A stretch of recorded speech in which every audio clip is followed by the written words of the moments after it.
Visakhapatnam steel plant ని ప్రభుత్వ రంగ సంస్థగా కొనసాగించాలని చెప్పి నేటికి 1449 రోజులుగా నిరాహార దీక్ష జరుగుతుంది.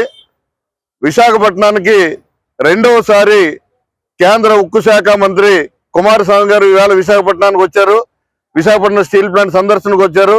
గతంలో 6 నెలల క్రితం ఆయన విశాఖపట్నం స్టీల్ ప్లాంట్ సందర్శన చేసి ఈ ప్లాంట్ చాలా బాగుంది, మంచి ప్లాంట్, ఆసియాలోనే మంచి కంపెనీ, ఈ కంపెనీని ప్రభుత్వ రంగ సంస్థగా కొనసాగించడం కోసం ప్రధానమంత్రి గారితో నేను మాట్లాడతాను, నేను వెళ్ళిన అనతి కాలంలోనే వారం రోజుల్లోనే పూర్తి స్థాయి ఉత్పత్తి దిశగా నేను నడిపిస్తానని చెప్పి వెళ్ళడం జరిగింది.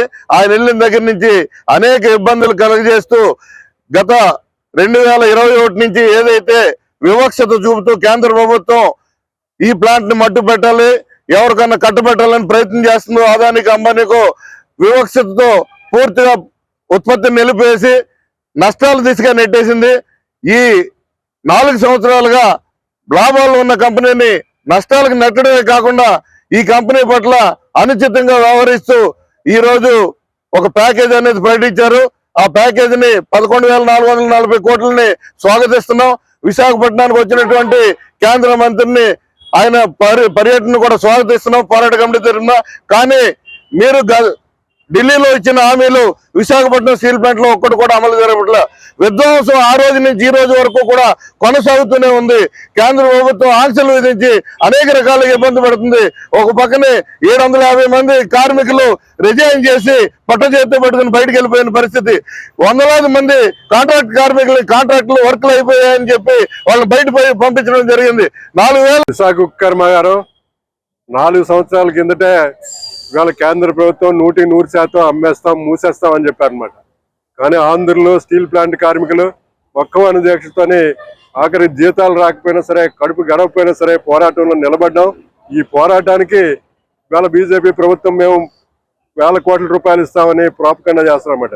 ఈ 1,000 కోట్ల రూపాయలన్నీ 2014లో మీరు ఏదైతే ప్రైవేటీకరణ చేస్తారో నిర్ణయం చేశారో కేబినెట్ లోని 21 జనవరి 23వ తారీఖున ఆ రోజు నుంచి వచ్చిన నష్టాలన్నమాట. మీరు ఒక్కసారి కళ్ళు తెరిస్తే మీరు ఆ ప్రకటన చేయకపోతే దీనికి నష్టాలు రావు. దీనికి గనులు ఇస్తామని చెప్పారు 2014లో ప్రధానమంత్రి గారు ఇవాళ మీడియా ముందు పబ్లిక్ మీటింగ్ లో చెప్పారు విశాఖ ఉక్కు కర్మాగారానికి సొంత గనులు కేటాయిస్తామని చెప్పేసి. కేటాయించలేదు, దీన్ని నమ్ముతామని నిర్ణయం చేశారు. ఈవేళ భారతదేశంలో అనేక లక్షల కోట్ల రూపాయల రాయితీలు ఇచ్చారనమాట. భద్రావతి స్టీల్ ప్లాంట్ 40 సంవత్సరాల నుంచి నష్టాలు వస్తుంది, దానికి 10,000 కోట్ల రూపాయలు గ్రాంట్ ఇచ్చారనమాట. విశాఖపట్నం స్టీల్ ప్లాంట్ కి 10,000 కోట్ల రూపాయలు పాత బాకీలు తీరుస్తున్నారనమాట. వాళ్ళు మేము వడ్డీలు రద్దు చేయండి అని చెప్పేసి ప్రధానమంత్రి గారి గతంలో వాజ్పేయి గారు 1,300 కోట్ల రూపాయలు వడ్డీని రాయితీ ఇచ్చారనమాట. నువ్వు వడ్డీ రాయితీ చేసి గనులు ఇవ్వు, లేదంటే సెయిల్లో విలీనం చేయమన్నాము. ఇవాళ మన ఏదైతే అక్కడ ఉన్నటువంటి ముక్కు ఐరన్ ప్లాంట్లు మొత్తం సేలంలో విత్డ్రాయర్ దీపం నుంచి అనమాట, భద్రావతి, ఇస్కో, ఇవన్నీ ఆంధ్రులందరూ 4 సంవత్సరాల నుంచి గోలు పెడుతుంటే పాత అప్పులు తీర్చుకోవడానికి ఎవరైతే వాళ్ళ యొక్క పెట్టుబడిదారులు ఉన్నారో వాళ్ళ రా మెటీరియల్ లేకపోతే వాళ్ళకు ఉన్నటువంటి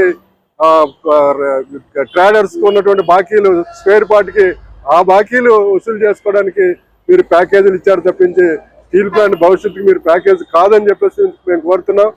ఇవాళ చంద్రబాబు నాయుడు గారు స్పష్టంగా ఆంధ్రప్రదేశ్ తరపున పోరాడవలసిందే అనమాట. ఇవాళ ఆంధ్రుల యొక్క పోరాటానికి నిలబడే ఇవాళ కేంద్ర ప్రభుత్వం తల ఉంచింది. మేము ఖచ్చితంగా డిమాండ్ చేస్తున్నాం, విశాఖపట్నం స్టీల్ ప్లాంట్ ని జాతికి అంకితం చేసి సెయిల్లో విలీనం చేసే వరకు కూడా మా పోరాటాలు సాగుతాయి. ఇవాళ జాతికి అంకితం చేయమనండి. మన ప్రధానమంత్రి గారు ఎందుకు రారు? భారతదేశంలో అన్ని పరిశ్రమలకు వెళ్ళారు, విశాఖ పరిశ్రమకు ఎందుకు రాలేదు? 2015లో వస్తాయని చెప్పేసి. ఇవాళైనా సరే ప్రధానమంత్రి ఇవాళ సెంటిమెంట్ అని చెప్పారనమాట. ఆంధ్రుల యొక్క పోరాటం అనేది తలొగ్గారు.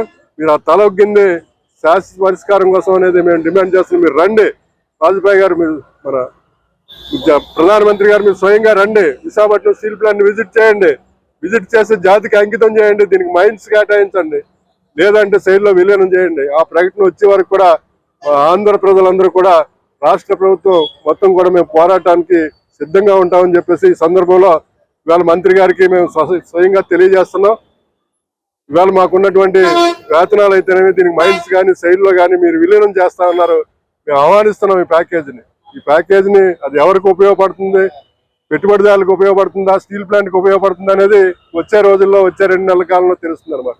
కానీ ఇది శాశ్వత పరిష్కారం కాదు. మీరు చేసినటువంటి స్టీల్ ప్లాంట్ ని విజిట్ చేసి మొట్టమొదటిగా ఇవాళ ఉన్నటువంటి కుమారస్వామి గారు విశాఖపట్నం స్టీల్ ప్లాంట్ ఇది ఆంధ్రుల ఆత్మగౌరవం, దీన్ని ప్రైవేట్ చేయం, శైలిలో విలీనం చేయడం, దీన్ని స్ట్రెంథన్ చేస్తా ఉన్నారు. చెయ్యండి, మేము స్వాగతిస్తున్నాం మిమ్మల్ని. మీకు అన్ని విధాలా కూడా స్టీల్ ప్లాంట్ కాదు ఆంధ్రప్రదేశ్ ప్రజలందరూ అభ్యర్థిస్తున్నారు. అదే ప్రధానమంత్రి గారి చేత ప్రకటిస్తారని చెప్పేసి మేము రిక్వెస్ట్ చేస్తున్నాం అని చెప్పేసి తెలియజేస్తాం.